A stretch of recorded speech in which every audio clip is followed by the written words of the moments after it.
तो चलिए आज हम देखने वाले हैं विटामिन के बारे में। और इससे पहले हमने बहुत सारे जो है इस अध्याय में बहुत सारी जानकारी हमने देखी है ना, बहुत सारे राशन के बारे में देखे और बहुत सारे इंपॉर्टेंट हमने यहाँ पर थ्योरी देखी।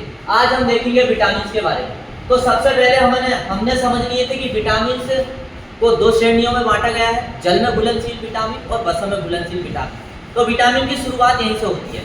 तो जल में घुलनशील विटामिन हमने देखे थे BC और वसा में घुलनशील विटामिन देखे थे ADE। फिर हम एक एक करके इन विटामिन के बारे में अध्ययन करेंगे कि कौन से विटामिन से कौन से रोग की रोग प्रतिरोधक क्षमता होती है, क्या फायदे पहुंचाते हैं और क्या खिलाने से उन विटामिन की पूर्ति होती है। इसके बारे में भी हमने थोड़ी सी चर्चा की थी। तो चलिए आज हम देखते हैं विटामिन के कार्य। तो विटामिन के कार्य में देखेंगे पशु शरीर में विटामिन के महत्वपूर्ण कार्य निम्नलिखित है। पशु शरीर में विटामिन के कार्य निम्नलिखित है। फंक्शन ऑफ विटामिन, क्या देखेंगे? Function of vitamin. तो देखो सबसे पहले आपको यहाँ ध्यान देना पड़ेगा कि विटामिन के क्या कार्य है। ये बहुत महत्वपूर्ण चैप्टर है, सीधा पेपर में यहाँ से आता है और यही पूछता है विटामिन के कार्य लिखिए। जब आपको विटामिन के कार्य के बारे में पूछा तो ये पूरी थ्योरी लिख देना। लेकिन कभी कभी ये रहता है कि विटामिन A के कार्य लिखिए, विटामिन B के कार्य लिखिए, विटामिन C के कार्य लिखिए, विटामिन D के कार्य लिखिए। ऐसा भी पेपर में आता है, कभी कभी आता है जब बहुत ही ज़्यादा डिफिकल्ट पेपर आता है तब।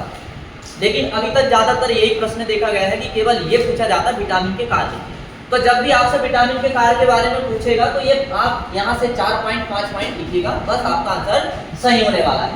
तो सबसे पहले हम देखते हैं पहला कार्य क्या है, अनेक प्रकार के रोगों से रक्षा करना। अनेक प्रकार के रोगों से रक्षा करना पहला कार्य। दूसरा कार्य क्या है, पशुओं में प्रजनन क्षमता की वृद्धि के लिए आवश्यक है, या आप सीधा बोल सकते हैं पशुओं में प्रजनन शक्ति को बनाए रखना। पशुओं में प्रजनन शक्ति को बनाए रखना, सीधा आप ऐसा लिख सकते हैं। ये पशुओं की उत्पादन क्षमता, अंडा दूध मांस में वृद्धि करते हैं, ये सभी को बहुत अच्छे से पता है। फिर इसके बाद में पशु के शारीरिक वृद्धि के लिए हार्मोन्स आवश्यक है और ये हार्मोन्स कैसे बनते हैं? विटामिन से बनते हैं। कैसे बनते हैं? विटामिन से बनते हैं। हड्डियों एवं दांतों को स्वस्थ तथा मजबूत रखने में कौन सहयोग करते हैं? विटामिन सहयोग करते हैं। विटामिन D से क्या मिलता है? फास्फोरस और कैल्शियम, और ये फास्फोरस कैल्शियम हड्डी और दांत को मजबूत करता है। फिर इसके बाद में ये शरीर में उपापचय क्रिया भी बनाए रखने में मदद करते हैं। तो ये 6 पॉइंट आप याद रख लीजिए, बस इतना ही आपके लिए पर्याप्त है। अब हम आगे क्या देखने वाले हैं? आदर्श आहार के गुण एवं उनकी विशेषता। क्या देखने वाले हैं? आदर्श आहार एवं उनकी विशेषता। ये ठीक है। अब हम देखेंगे आदर्श आहार के गुण व उनकी विशेषता। हालांकि इससे पहले हमने आदर्श आहार के बहुत सारे गुण देखे। आदर्श आहार समझ लेना, ऐसा आहार जो पशुओं की दैनिक समस्त आवश्यकताओं की पूर्ति करता हो। मतलब जो भी पशुओं को चाहिए, खनिज लवण विटामिन, ये सब यदि वो ऐसा आहार हम खिलाते हैं, ये सब पदार्थों की यदि वो पूर्ति करता है शरीर में जाकर, तो ऐसा आहार क्या कहलाएगा? आदर्श। आदर्श आहार का मतलब अच्छा आहार। आदर्श आहार मतलब अच्छा आहार कि यदि हम पशु को खिलाएं तो प्रोटीन भी मिल जाए, विटामिन भी मिल जाए, खनिज लवण भी मिल जाए और सारे पोषक तत्व भी मिल जाए। ऐसा आहार किस श्रेणी में आएगा? आदर्श आहार की श्रेणी में आएगा। आदर्श मतलब अच्छा आहार, आदर्श मतलब अच्छा आहार, यही हुआ ना सीधा सा मतलब। तो उसी के बारे में हम देखें। तो आदर्श आहार के निम्नलिखित गुण होते हैं। पहला गुण क्या है? पाचकता। आदर्श आहार कैसा होना चाहिए? पशुओं में या पशुओं के आदर्श आहार पाचनशील होना चाहिए। कैसा होना चाहिए? आदर्श आहार पाचनशील होना चाहिए।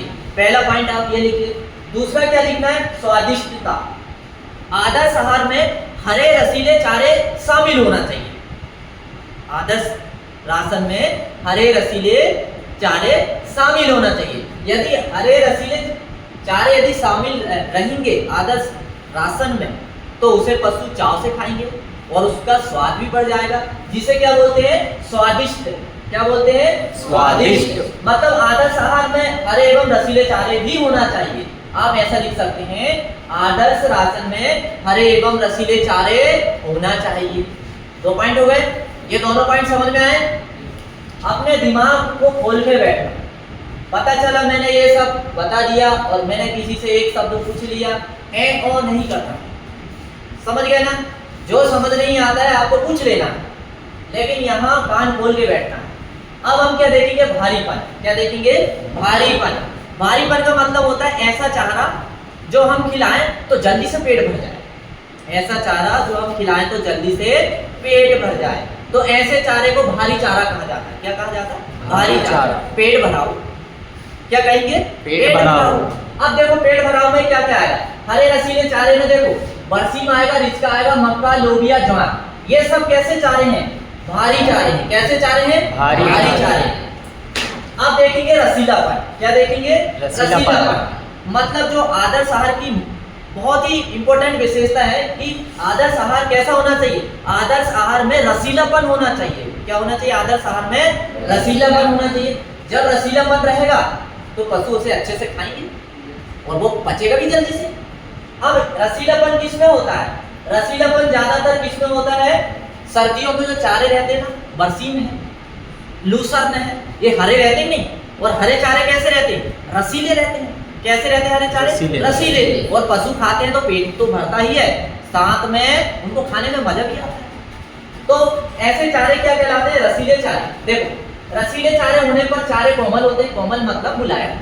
कोमल मतलब क्या होता है? मुलायम, जिससे पशु आसानी से खा सकता है। भोजन में कोमलता बनाए रखने के लिए गर्मियों में अच्छे किस्म का साइलेज तथा सर्दियों में बरसीम सूखे चारे के साथ मिलाकर खिलाना चाहिए।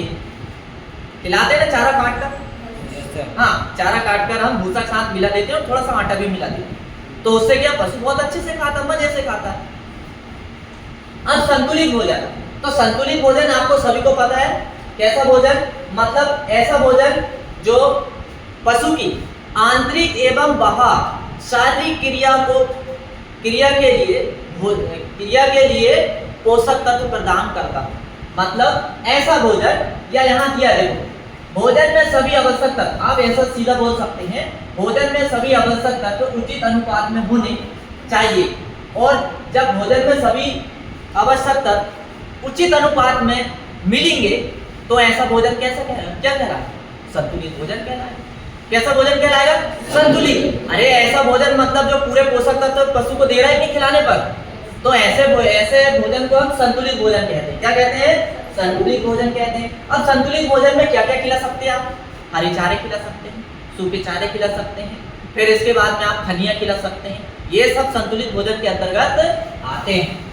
अब इसके बाद में विविधता, मतलब अलग अलग, विविधता मतलब अलग अलग वैरायटी के पशुओं को चारे खिलाना चाहिए। ये आदर्श राशन की पहचान है।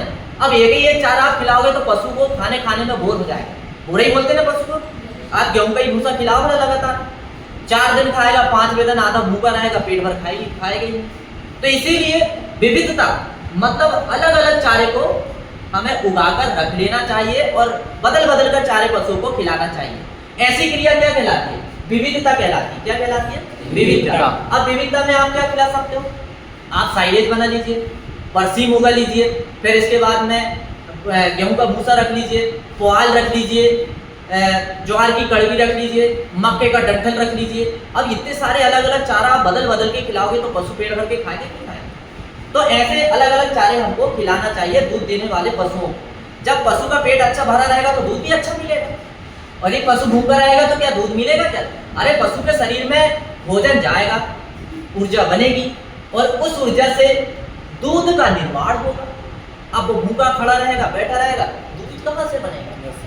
इसीलिए दूध देने वाले पशुओं को भोजन पर यानी चारा पर विशेष ध्यान दिया जाता है। दिया जाता ही नहीं दिया जाता। तो यह है विविधता।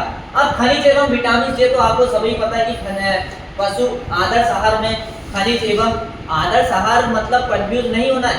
आदर्श आहार मतलब ऐसा आहार जो आप पशुओं को खिलाते हैं तो उसमें सारे पोषक तत्व मिलाकर खिलाते हैं। आप यदि पशु को आहार खिला रहे नहीं तो वो आहार में सारे पोषक तत्व होना चाहिए, या तो फिर आपको ऊपर से मिलाकर उनको खिलाना चाहिए। यदि आप ऐसा आहार खिलाओगे तो ये आदर्श आहार की श्रेणी में आता है। आदर्श मतलब अच्छा भोजन, अच्छा चारा, अच्छा भूसा। नहीं तो पता चले कि आप सोचोगे कि भैया आदर्श आहार क्या होता है, ऐसा नहीं सोचो। आदर्श आहार मतलब अच्छा भोजन। अब अच्छे भोजन की क्या क्या विशेषता है? यही सब तो विशेषता है। अच्छा भोजन रसीलापन होना चाहिए, अच्छा भोजन स्वादिष्ट होना चाहिए, अच्छा भोजन पाचकता वाला होना चाहिए, यही है कि नहीं? अच्छे की जगह में पुस्तक क्या बोल रही है? आदर्श भोजन। क्या बोल रही है? आदर्श। कोई परिवर्तन है क्या? बस केवल एक शब्द का अंतर है, स्वच्छता। अब भाई जो आहार हम खिला रहे हैं वो आहार स्वच्छ एवं साफ होना चाहिए। मतलब भूसा खिला रहे, सड़ा गला नहीं खिलाना, सड़ा पड़ा फफूंदी वाला ऐसा खिलाओगे तो क्या होगा? पशु खा तो लेगा, लेकिन बाद में बीमार पड़ जाएगा तो आपको डबल नुकसान हो जाएगा। खर्चा होगा अपनी पैसे इलाज कराने में, तो बीमार पड़ जाएगा। तो बीमार में तो आपको पता है, मान चलो दूध देने वाला पशु बीमार पड़ गया, खराब आपने भोजन खिला दिए, फफूंदी वाला सड़ा वाला, दूध तो घटेगा ही, साथ में क्या होगा? पशु बीमार रहेगा तो पैसा अलग आपका खर्चा होगा। तो इन सब बातों का ध्यान हमें रखना है। तो ये आदर्श शासन की परीक्षा में प्रश्न आता है, आदर्श शासन के बारे में आप समझ गए होंगे। अब हम देखेंगे पशु आहार का वर्गीकरण एवं संगठन। पशु आहार के वर्गीकरण में हम क्या देखेंगे? तो देखो नीचे एक लाइन क्या लिखा है? पशु आहार का वर्गीकरण सामान्यतः उनके द्वारा राशन में उपलब्ध कराए गए विशिष्ट पोषक तत्वों की मात्रा के आधार पर किया जाता है। पशु आहार को दो समान भागों में बांटा गया है। कितने भागों में? दो समान। पहला तो मोटे चारे और दूसरा क्या है? दाने। मोटे चारे को रफेज बोलते हैं। क्या बोलते हैं? रफेज। और दाने को क्या बोलते हैं? कंसंट्रेट। क्या बोलते हैं? कंसंट्रेट। तो चलिए मोटे चारे कौन कौन से होते हैं उसके बारे में हम देखेंगे। तो जैसा कि हमने कल आपको बताए थे कि आप चारे के बारे में पढ़ लीजिए, तो ये कोई चारा, ठीक है? अब देखते हैं हम चारे। अब मोटे चारे क्यों कहा जाता है इनको? इनकी पहले विशेषता समझ लेते हैं कि आखिर चारे को, कौन से चारे को पतला चारा कहेंगे और कौन से चारा को मोटा चारा कहेंगे, वो यहाँ पर देखो क्या विशेषता रहती है। मोटे चारे जो स्थूल खाद्य है यानी बुल्की फीड्स है, जिनमें फ्रूट रेसे को इंग्लिश में क्या बोलते हैं? फ्रूट फाइबर बोलते हैं। क्या बोलते हैं? Fruit fibre. शॉर्ट में लिखा है यहाँ पर सीएफ। क्या लिखा है? सीएफ की मात्रा, मतलब फ्रूट रेसे की मात्रा 18% से अधिक होती है। फ्रूट रेसे की मात्रा कितनी होती है?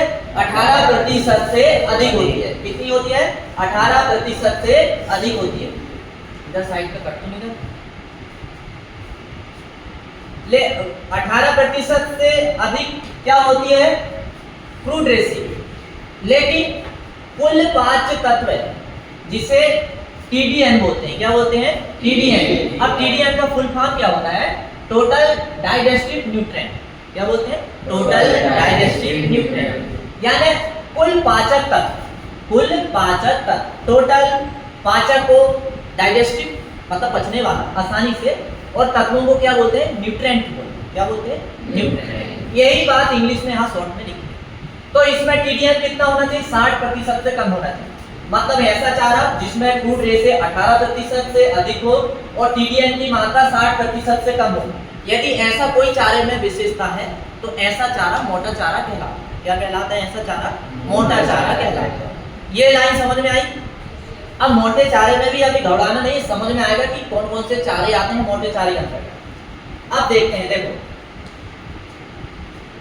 अब मोटे चारे को नमी की मात्रा के आधार पर दो वर्गों में बांटा गया।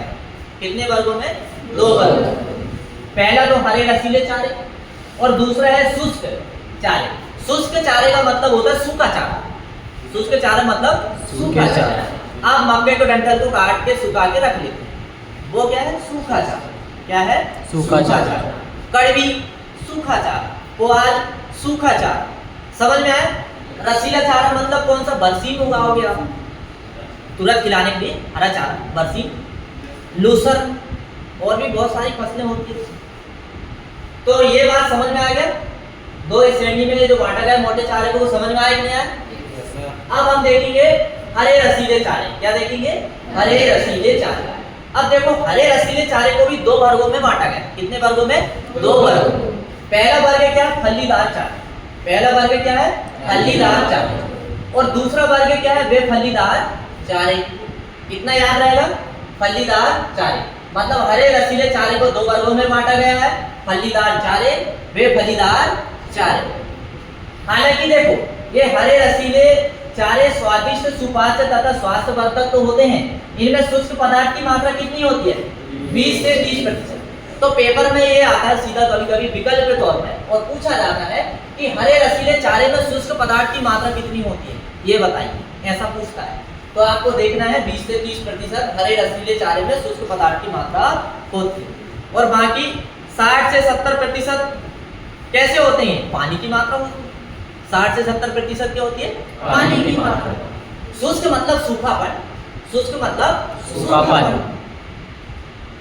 अब फलीदार चारे देखो, मोटे चारे में फलीदार चारे कौन कौन से हैं ये हमें देखना है। देखो फलीदार चारे, लेग्यूमिनस फीडर, बरसीम है, रिचका है, लोबिया है, मटर है, ग्वार है, मेथी है, ये सब कैसे चारे हैं?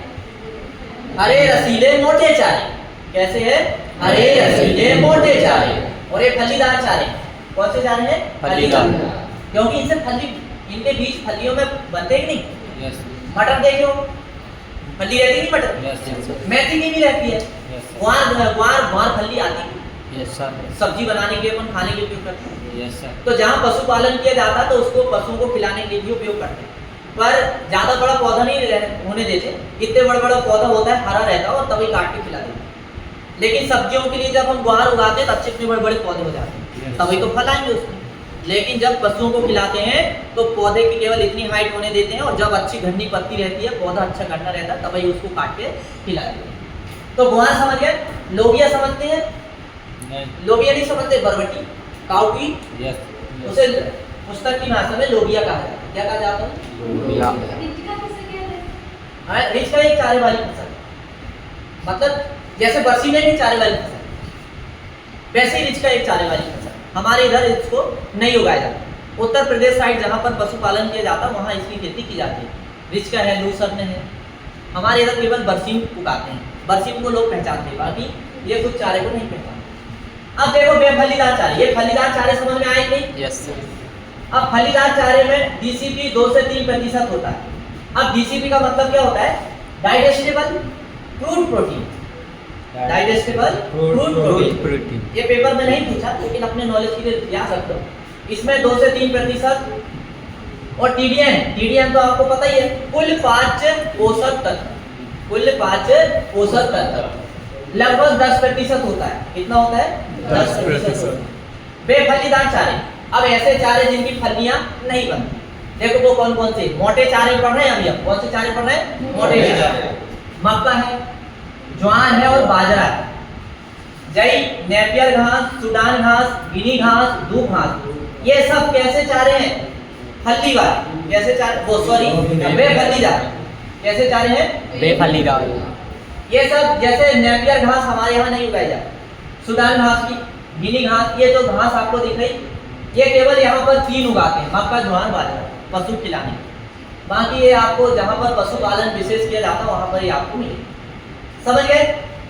अब इनमें डीसीपी की मात्रा 0.5 से 1% के बीच होती है और टीडीएन की मात्रा कितनी होती है? 11 से 15%। कितनी होती है? 11 से 15%। अब इसके बाद में देखो यहाँ पर उदाहरण दिया है, कुछ चारे के नाम दिए हैं, वो चारे के नाम समझ लो कि क्या क्या चारा को खिलाते हैं। अभी आपने देखा होगा कि कुछ ही चारे, लेकिन बहुत सारे चारे को खिलाया जा सकता है पशुओं को। क्या क्या खिलाया जा सकता है? देखो पशुओं को बबूल खिला सकते हैं। बबूल मतलब ये बड़ा वाला बमूरा नहीं, ये उसकी वैरायटी अलग रहती है जिसमें पत्तियां ज्यादा होती। पीपल, गुलर, नीम, कचनार, जामुन, सबबूल आदि, ये सब चारे आप पशुओं को खिला सकते हैं जब चारा की उपलब्धता ना हो तब। हमारे यहाँ बहुत चारा है, इन्हें सब खिलाने की जरूरत पड़ती क्या? नहीं पड़ती। लेकिन जहाँ रेगिस्तान है, राजस्थान उधर साइड पशु का पालन बहुत बड़े पैमाने पर किया जाता है वहाँ पर, तो वहाँ पर जहाँ पर रेगिस्तान है, रेता ही भरा पड़ा है, तो वहाँ पर ये पेड़ पौधों की पत्तियां खिलाकर भी पशुपालन को करना पड़ता है। अरे चारे की पूर्ति करना पड़ेगा कि करना पड़ेगा? फिर इसके बाद में सलजम की पत्ती खिला सकते हैं, चुकंदर, गाजर, ये भी खिला सकते हैं। पत्ती, चुकंदर, गाजर की पत्ती तो खाते हैं जानवर, ये भी खिला सकते हैं, है ना।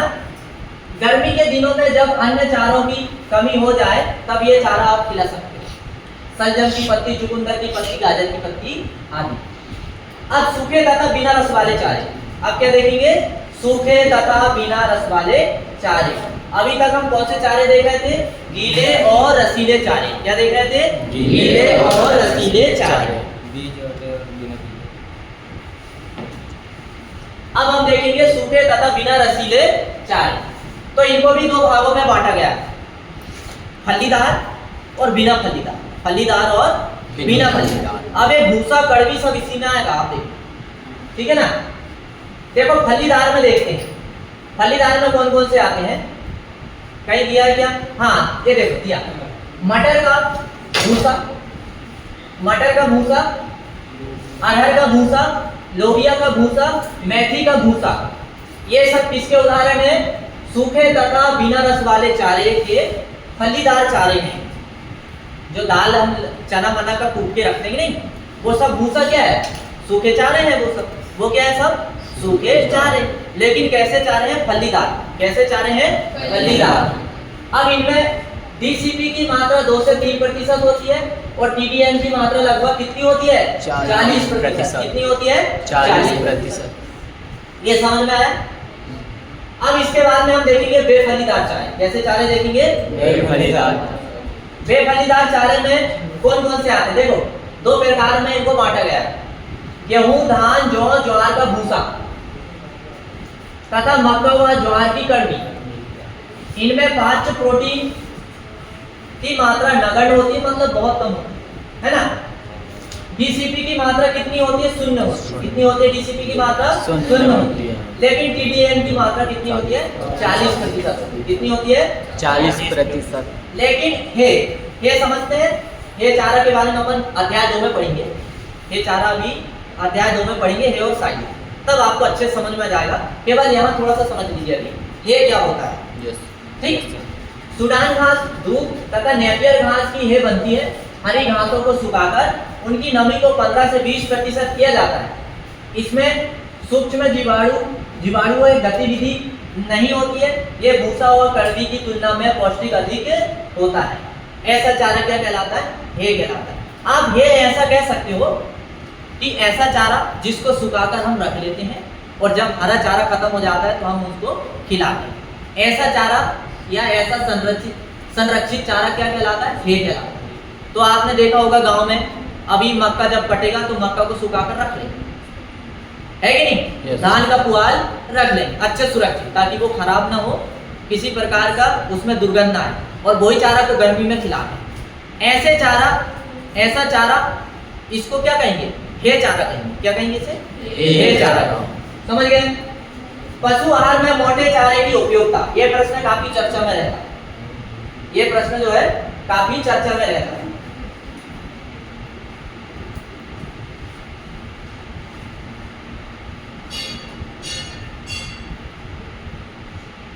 तो देखो पशु आहार में मोटे चारे की उपयोगिता, केवल 4 देखना आपको। कितनी देखना है? 4। ऐसे तो यहाँ बहुत सारी दी है, लेकिन हम 4 देखेंगे। पहली क्या है?